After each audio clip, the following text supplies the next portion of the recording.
So hey everyone, welcome back to my YouTube channel. I am Bipasha. I am a NEET 2021 aspirant and I am currently waiting for my results. So आज के video में हम लोग बात करने वाले होंगे how to study physics on a day to day basis.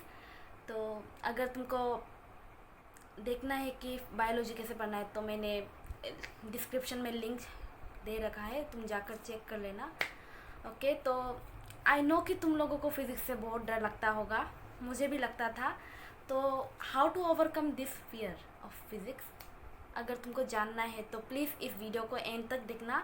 I hope तुम्हारा प्रॉब्लम सॉल्व हो जाएगा. तो हमारा माइंड में जो फिज़िक्स को लेकर डर है उसको भगाने के लिए तुम क्या करोगे, उसको भगाने के लिए एक पेन लो, पेपर लो, उस पर नोट डाउन करो कि तुमको एक्चुअल में कहाँ डर लग रहा है, क्यों डर लग रहा है, और जितना गाली देना है, जितना कुछ एक्सप्रेस करना है तुम कर डालो. आज फिज़िक्स को जितना गाली देना है दे दो, क्योंकि इसके बाद तुमको इसकी और ज़रूरत नहीं पड़ेगी, क्योंकि तुमने अपना माइंड से खेल लिया और तुमने अपने माइंड को शांत कर लिया. इसके बाद हम लोग एक्चुअल प्रॉब्लम की सोल्यूशन की तरफ आगे बढ़ते हैं. मेन प्रॉब्लम तो ये है कि सभी कहते हैं कि फ़िज़िक्स बहुत डिफ़िकल्ट है, फ़िज़िक्स बहुत डिफ़िकल्ट है. क्या एक्चुअल में बहुत डिफ़िकल्ट है? हाँ, डिफ़िकल्ट तो है, बट नीट के लेवल के लिए इतना भी डिफ़िकल्ट नहीं है कि तुम उसको ओवरकम ना कर सको. ठीक है, तो इसके लिए क्या करो कि तुम अपने आप को ये बोलना बंद कर दो कि फ़िज़िक्स डिफ़िकल्ट है. रोज़ सोने से पहले ये बात बोलकर सो कि physics is my strength, this particular subject is my strength. I am going to clear NEET in, I am going to clear this fear of mind. धीरे धीरे क्या होगा, आपका वर्ड्स और आपके एक्शन अलाइन होने शुरू हो जाएंगे. दूसरी प्रॉब्लम ये आती है कि हमको लगता है कि हमारा आंसर एक्चुअल आंसर से मैच नहीं होता. तो ऐसे में प्रॉब्लम्स कहाँ आती है कि या तो हमारे कॉन्सेप्ट्स क्लियर नहीं है और या फिर हम कैलकुलेशन मिस्टेक कर रहे हैं. तो अपना गलती को आप एनालाइज करो कि आपसे कहाँ गलती हो रही है. अगर आपका कंसेप्ट क्लियर नहीं है तो प्लीज़ आप मेक श्योर करो कि आपका कंसेप्ट जल्द से जल्द आप क्लियर कर सको. और अगर कैलकुलेशन में मिस्टेक है तो इसका बहुत सिंपल तरीका है. जहाँ भी तुम सॉल्व कर रहे हो उसमें बहुत छोटा सा स्पेस में तुम सॉल्व मत करो, एक बड़ा सा स्पेस में तुम भी सॉल्व करो. एक दिन में 50-60 क्वेश्चन लगाने की कोई ज़रूरत नहीं है, क्योंकि ये तुम्हारा स्टार्टिंग लेवल है. तो अब तुम 2-3 क्वेश्चन से शुरुआत करो, उसको पूरा एंड तक सॉल्व करो. लाइक तुमने फॉर्मूला तुमने पकड़ लिया, उसके बाद फॉर्मूला में तुमने वैल्यूज़ डाल दिया, उसके बाद उस पर्टिकुलर क्वेश्चन को तुम एंड तक सॉल्व करो. तुम्हारा धीरे धीरे तुम सॉल्व करते करते हुए लास्ट तक आओ.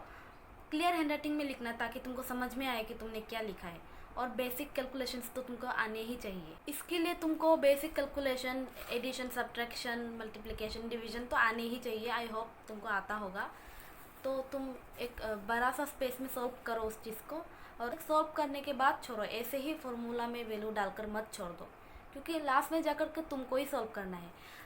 जिस किसी से भी तुम पढ़ रहे होंगे अभी, तो वो लोग ऐसा करता होगा कि फॉर्मूला में वैल्यूज़ डालकर वो लोग ऐसे ही छोड़ देते होंगे और बोलते होंगे कि इसका आंसर ये निकला है, तुम खुद सॉल्व कर लेना. बट तुम क्या करते हो कि तुम सॉल्व नहीं करते और तुम वैसे ही टीचर की तरह तुम ऐसे ही छोड़ देते हो. तो एक्चुअल में क्या होता है कि यूट्यूब पर या फिर कहीं में भी तुमको ऐसा बहुत कम टीचर मिलेंगे जो एक्चुअल में लास्ट तक सॉल्व करके दिखाते हैं.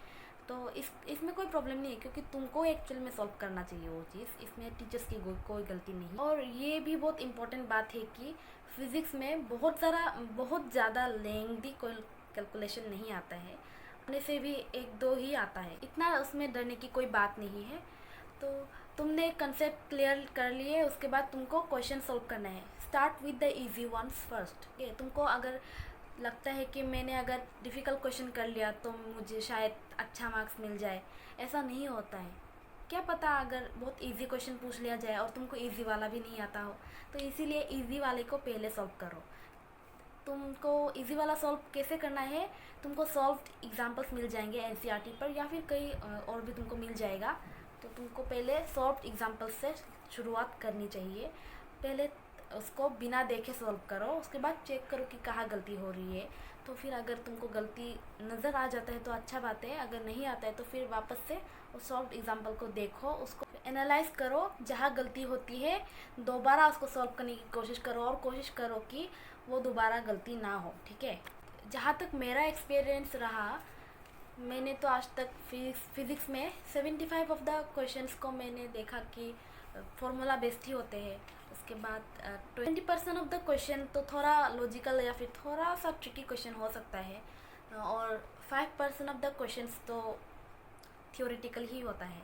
तो इसीलिए थियोरेटिकल क्वेश्चंस को भी सही करने के लिए तुमको एनसीईआरटी में थोड़ा सा तुमको पढ़ना होगा। एनसीईआरटी ज़्यादा नहीं, बस इतना पढ़ लो कि तुमको थियोरेटिकल क्वेश्चन तुमसे बन जाए।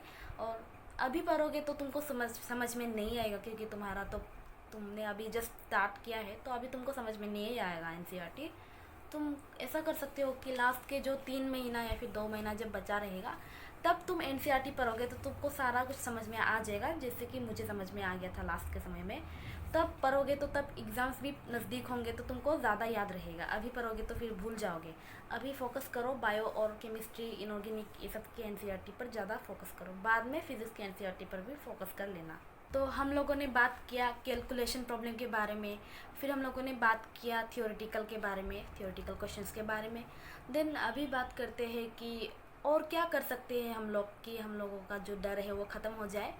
तो अगर तुम इसको भी कर लोगे तो तुम्हारा 50% ऑफ द क्वेश्चन तो ऐसे ही हो जाएगा। 50% ऑफ द डर तो तुमने ऐसे ही किल कर दिया। तो लेट्स किल दिस फियर। चलो अब फॉर्मूला नोट्स बनाते हैं। अगर तुमको फॉर्मूला नोट्स नहीं पता है कि क्या होता है तो मैं बताती हूँ। फॉर्मूला नोट्स मतलब एक ऐसा नोट, शॉर्ट नोट होगा जिसमें एक पर्टिकुलर चैप्टर्स के सारे फॉर्मूला उस पर होंगे।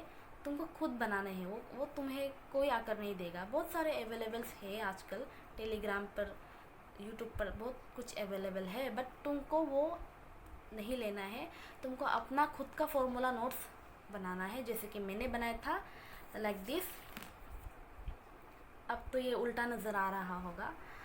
ये मैक्सिमम 3 पेज का हो सकता है, तुम अपने हिसाब से कर सकते हो। ऐसा बनाओ कि तुमको लास्ट टाइम में रिवाइज़ करने में तुमको जल्दी से तुम रिवाइज़ कर पाओ कोई भी चैप्टर को।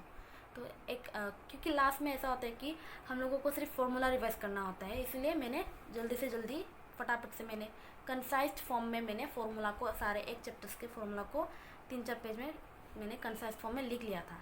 तो हम लोगों ने बात की कैलकुलेशन के बारे में, थ्योरी के बारे में, एंड देन फार्मूला नोट्स के बारे में। तो अब होता है कि उसके बाद क्या करें। तो सोने से पहले मैंने पिछले वीडियो में भी बताया था कि सेम डे रिवीजन करना बहुत ज़रूरी है।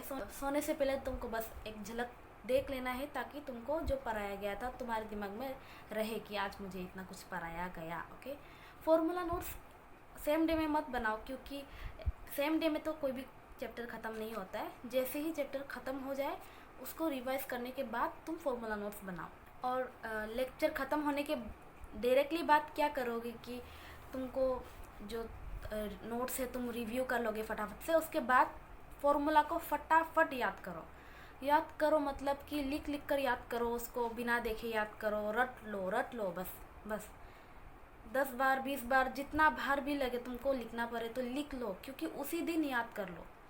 बात के लिए प्लीज़ मत छोड़ना। मैंने ये पहले बहुत बड़ी गलती की थी कि मैंने बात के लिए छोड़ दिया था, लेकिन मैंने इस गलती को जल्दी सुधार लिया था। उसके बाद मैं रोज़ आज का फॉर्मूला आज ही याद कर लिया, ऐसे मैं करती थी। फॉर्मूलाज ऐसे याद होने चाहिए कि तुम्हारे टिप्स पर हो, फिंगर टिप्स पर हो। लाइक तुमको कोई भी आकर पूछ ले कि तुम ये फॉर्मूला क्या था बोलो, तो तुमको मुंह में डायरेक्टली तुम्हारा मतलब कि मुंह से डायरेक्ट निकल जाना चाहिए फॉर्मूला। लेक्चर देखने के बाद, फॉर्मूला याद करने के बाद तुमको कुछ क्वेश्चन तुमको खुद से सॉल्व करके देखने चाहिए। सेम डे वाला जो क्वेश्चन है जो तुमको नोट्स में कराया गया है, तुम उसको करके देखो कि तुमसे हो पा रहा है या नहीं। अगर नहीं हो पा रहा है तो शायद कंसेप्ट में कुछ कमी था, तो फिर जा कर के देख लो वीडियो में। उसी दिन तुमको ये चीज़ को क्लियर करना है। उसके बाद तुमने क्लियर कर लिया नोट्स का सारा कुछ, तुमने प्रैक्टिस कर लिया खुद से देख कर या फिर नहीं देख कर तुमने प्रैक्टिस कर लिया। तुमको नोट्स में पूरा कॉन्फिडेंट होना चाहिए। नोट्स में से तुमको एक भी मार्क्स नहीं गंवाना है, क्योंकि नोट्स से ही ज़्यादातर क्वेश्चंस आते हैं। फिर तुमको करना है कि तुमको एक्स्ट्रा क्वेश्चंस करने हैं। लाइक कोई मॉड्यूल होगा तुम्हारे पास, या फिर कोई भी एक्स्ट्रा तुम्हारे पास बुक हो सकता है, या फिर एनसीईआरटी का बुक हो सकता है। कोई भी बुक हो, कोई भी क्वेश्चन हो, तुमको कम से कम 10 क्वेश्चंस तो एक दिन में लगाने ही चाहिए आई थिंक। अगर तुमसे नहीं बनता है तो ट्राई करो 3-4 क्वेश्चन से शुरुआत करने की, धीरे धीरे क्वेश्चन नंबर ऑफ़ क्वेश्चंस को इंक्रीज़ करते जाओ, क्योंकि एक पर्टिकुलर चैप्टर से तुमने अगर एक मिनिमम अमाउंट ऑफ क्वेश्चन तुमने अगर कर लिया तो तुम्हारा कॉन्फिडेंस लेवल तुम्हारा ऐसे ही हाई हो जाएगा, और कॉन्फिडेंस लेवल हाई रहेगा तो तुम्हारा एग्ज़ाम भी बहुत अच्छा जाएगा। कम से कम 3-4 दिन में तो तुम्हारा एक पर्टिकुलर चैप्टर तो ख़त्म हो ही जाना चाहिए। अगर शॉर्ट चैप्टर होगा तो 1-2 दिन में ख़त्म हो जाना चाहिए। फिर तुमने चैप्टर्स ख़त्म कर लिए, एक चैप्टर तुमने ख़त्म कर लिया, फिर ख़त्म करने के तुरंत बाद तुम प्रीवियस ईयर क्वेश्चंस लगाओ। प्रीवियस ईयर क्वेश्चन कहाँ मिलेगा?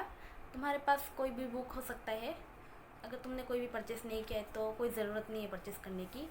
तुमको गूगल प्ले स्टोर में तुमको मिल जाएगा बहुत सारा ऐसा ऐप्स, जिस पर तुम सर्च करो previous year question, NEET previous year question. Maximum 10 previous year question तुम कर सकते हो, उससे ज़्यादा करने की कोई ज़रूरत नहीं है। मैंने सारा कुछ कवर करा दिया है। अपने ऊपर भरोसा रखो, ठीक है? सब कुछ ठीक हो जाएगा।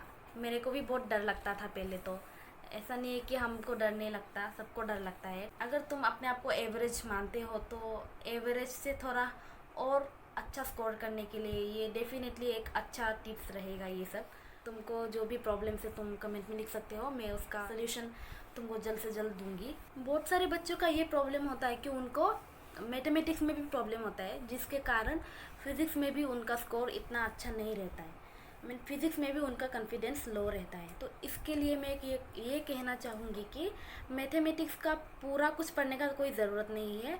जो बेसिक कैलकुलेशन हो गया, यूनिट कन्वर्जन हो गया और ट्रिगोनोमेट्री, इतना आता होगा तो तुम फिज़िक्स कर लोगे। आई डोंट थिंक कि इससे ज़्यादा कुछ तुमको चाहिए होगा। हाँ, ऑफ कोर्स तुमको क्वेश्चंस लगाने होंगे, थोड़ा एक्स्ट्रा क्वेश्चन तुमको लगाना पड़ेगा, ताकि तुम्हारा जो कॉन्फिडेंस है और थोड़ा हाई हो जाए। फिर उसके बाद तुम फिज़िक्स के कंटेंट में ज़्यादा ध्यान दो। मैथमेटिक्स वाला पोर्शन शुरुआत में ही कर लो, क्योंकि इतना कर लिया तो तुम्हारा पूरा फिज़िक्स में तुम्हारा अच्छा हो जाएगा, तुम्हारा पूरा फिज़िक्स अच्छा लेवल का हो जाएगा। उसके बाद तुम पूरा फिज़िक्स का कंटेंट पर ध्यान दो, ठीक है? और ऐसा नहीं है कि सिर्फ बायो पढ़ लिया और केमिस्ट्री पढ़ लिया तो फिज़िक्स में कोई चिंता करने की बात नहीं है। अगर अच्छा रैंक चाहिए होता है तो तीनों सब्जेक्ट्स में हम लोगों को अच्छा करना होता है।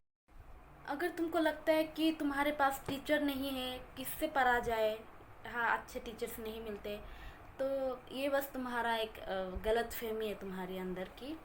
क्योंकि आजकल अच्छे टीचर्स बहुत सारे मिल जाएंगे, ऑनलाइन देख लो, फ्री में वो भी। क्योंकि इससे अच्छा और क्या ही हो सकता है आज के दिन में। तुम्हारे पास इंटरनेट तो ज़रूर होगा। मान लिया कि पैसा नहीं है कोचिंग लेने के लिए, बट इंटरनेट तो ज़रूर होगा। उसके लिए तो 200-250 रुपये तुम हर महीने खर्च कर सकते हो। तो क्यों अपना समय को ऐसे इंस्टा, FB ये सब में तुम वेस्ट करते हो? तुमको पता है कि तुमको लाइफ में क्या करना है। अगर तुमने नीट करने का डिसीजन ले लिया है तो माय गॉड, तुमने बहुत अच्छा डिसीजन लिया है। तुम्हारे पास सब कुछ मिल जाएगा। तुम just believe in your self, तुमको सब कुछ मिल जाएगा। तुम एक बार सर्च करना तो शुरू करो, एक्सप्लोर तो करो कुछ। लाइक रिसोर्सेज का कोई कमी नहीं है, और ऐसे एरा गेरा कोई किसी से पढ़ने का कोई ज़रूरत नहीं है। देख लो टॉपर्स का इंटरव्यू, वो लोग भी बताते हैं कि हम लोगों ने टेलीग्राम पर ये डाला हुआ है, हम लोगों ने टेलीग्राम पर फ्री अवेलेबल करा दिया है हमारा नोट्स। अगर तुमको उन लोगों के नोट से पढ़ना है तो तुम पढ़ सकते हो, उसमें कोई प्रॉब्लम की बात नहीं है। पर फॉलो करो तो एक को ही फॉलो करो। और अगर तुमको टीचर मिल गया है तो वेरी गुड, क्योंकि तुमने बहुत अच्छा काम कर लिया। ऐसा कोई टीचर सेलेक्ट करो जो ज़्यादा से ज़्यादा क्वेश्चन सॉल्व कराता हो, क्योंकि वही काम आने वाला है तुम्हारा। और उसको टोटली फॉलो करो, एंड तक उसी को फॉलो करो। एक से ही करो बस, पर उसको पूरा फॉलो करो। ढंग से पढ़ो, जो भी पढ़ रहे हो ढंग से पढ़ो, क्योंकि ढंग से नहीं पढ़ोगे तो फिर टाइम वेस्ट करने का फ़ायदा नहीं है अभी। और ज़्यादा टाइम तो तुम्हारे पास है भी नहीं। जितना टाइम है बहुत है, और इसी को अच्छे से यूटिलाइज़ करो। कहीं इधर उधर टाइम वेस्ट करने की ज़रूरत नहीं है। तुमको पता है कि तुमको क्या करना है, तो तुमने अगर नीट का डिसीजन तुमने ले लिया है तो आई होप कि तुमने लाइफ में कुछ करने का सोचा है। और अगर सोचा है तो बहुत अच्छी बात है, फिर तो तुम सही रास्ते पर चल रहे हो। बस तुमको थोड़ा सा गाइडेंस की ज़रूरत है। तो तुम्हारा टीचर्स तुम्हारे लिए बहुत अच्छा गाइडेंस है। टीचर्स की बात सुनो, वो लोग हमेशा हमारे लिए यही सोचते हैं। So I hope I was able to help you out. So these are some of the ways by following which you will be able to help yourself out. अगर मेरा वीडियो अच्छा लगा हो तो प्लीज़ इसको शेयर करो जिसको इनकी बहुत ज़्यादा ज़रूरत है। तो मिलते हैं अपन नेक्स्ट वीडियो में। Till then take care, bye bye, see ya, have a good day.